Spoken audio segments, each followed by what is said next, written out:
Welcome to our channel. Today we how to authenticate to Slack using SSO, complete guide step by step clearly. To authenticate to Slack using single sign-on, begin by ensuring you have the necessary permissions in your organization. Open your preferred web browser and navigate to the Slack login page. Click on the Sign in with SSO option. You will be prompted to enter your company domain. Input your organization's domain and click Continue. You will be redirected to your organization's single sign-on provider. Enter your credentials, such as your email address and password. If prompted, complete any additional authentication steps required, such as two-factor authentication. Once authenticated, you will be redirected back to Slack. Take a moment to review your workspace settings after logging in.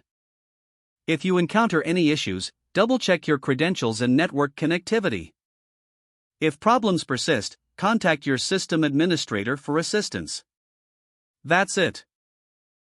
You are now logged into Slack using single sign-on. If the page does not load, refresh the browser or try again in a private or incognito window. Make sure you are using the correct email address, then retype it carefully to avoid small typos.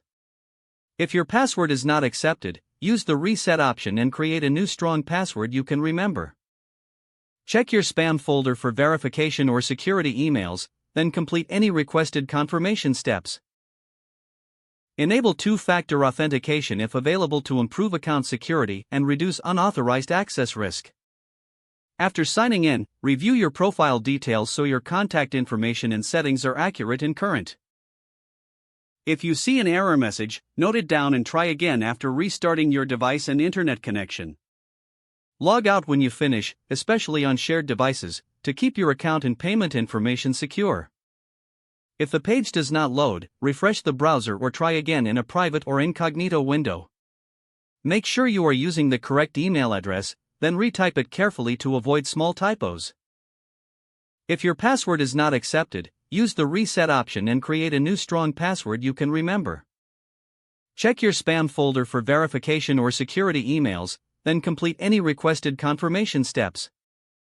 Enable two-factor authentication if available to improve account security and reduce unauthorized access risk.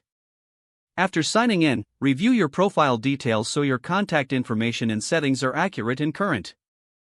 If you see an error message, note it down and try again after restarting your device and internet connection. Don't forget to like this video and subscribe to our channel for more step-by-step tech guides.